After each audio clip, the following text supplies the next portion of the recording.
Brought to you by Biz Analyst by Khata Book.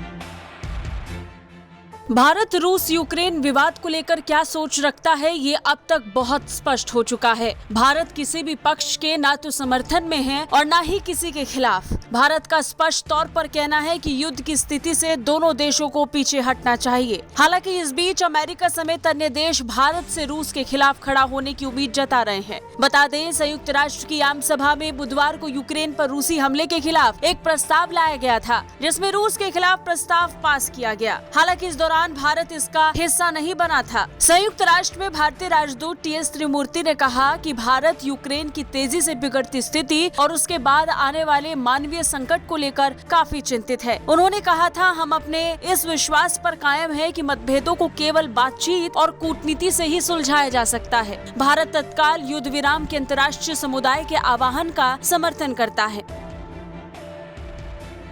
इस बीच अमेरिकी राजनयिक ने कहा कि यूक्रेन पर रूस की आक्रामकता के खिलाफ संयुक्त राष्ट्र महासभा में मतदान करने के लिए अमेरिका भारत को मनाने का काम कर रहा है, लेकिन भारत ने कई बार हुई वोटिंग से खुद को दूर रखा। अमेरिका के असिस्टेंट स्टेट सेक्रेटरी डोनाल्ड लू ने कहा, मैं कहना चाहता हूं कि हम सभी भारत से स्पष्ट रुख अपनाने, रूस की कार्रवाई के खिलाफ स्टैंड लेने का आग्रह करने के लिए काम कर रहे हैं। लेकिन हमने अब तक क्या देखा है?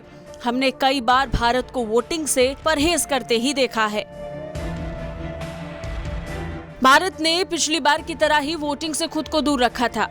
हालांकि अमेरिका भारत के इस रुख से संतुष्ट नजर नहीं आ रहा, जिसके लिए अमेरिका भारत को रूस के खिलाफ खड़ा होने का दबाव बना रहा है। इसके लिए अमेरिका द्वारा कोर्ट की बैठक भी बुलाई गई। अमेरिकी राष्ट्रपति चाहते हैं कि भारत रूस द्वारा किए गए आक्रमण की आलोचना करे। हालांकि भारत को इस पेज पर लाने के लिए अमेरिका के अब तक के ऐसे सभी प्रयास असफल ही रहे हैं। लू ने कहा कि अमेरिकी विदेश मंत्रालय के अधिकारी यूक्रेन को लेकर भारतीय समकक्षों के साथ उच्च स्तरीय बातचीत कर रहे हैं। बता दें, बुधवार को 193 सदस्यों वाले संयुक्त राष्ट्र महासभा में यूक्रेन पर रूस द्वारा किए गए हमले पर आक्रमण के खिलाफ एक निंदा प्रस्ताव लाया गया था। इस प्रस्ताव को 141 देशों का समर्थन मिला और 5 देशों ने प्रस्ताव के खिलाफ मतदान कर रूस का समर्थन किया था। इस वोटिंग के दौरान 35 सदस्य अनुपस्थित रहे, जिसमें भारत भी शामिल था। ब्यूरो रिपोर्ट, भारत तक।